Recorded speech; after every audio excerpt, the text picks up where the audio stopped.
Thank you. Soomaaliya waxa ay qaaday jidka cusub ee kala guurka siyaasadda. Maanta waxaynu diiradda saaraynaa hanaanka doorashada ee 2016. Guul laga gaaro hanaanka doorashada waxay Soomaaliya u noqon doontaa guul weyn.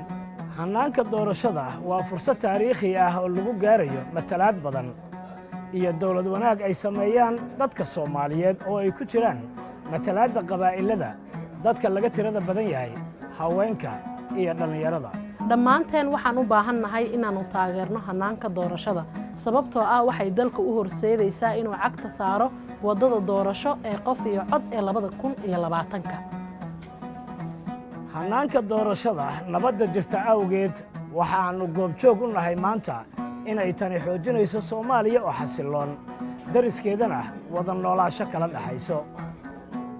Tani waxay abuuraysaa aasaas adag oo lagu horumarinayo midnimo qaran iyo nidaam federaal ah kaas oo ka dhaqan gala gobolada Soomaaliya. Horumarka dalkeenu ku tallaabsaday 5 sano ee ugu dambeysay dhammaan dadka Soomaaliyeed waxa u muuqda mustaqbal wanaagsan oo uu dalku leeyahay.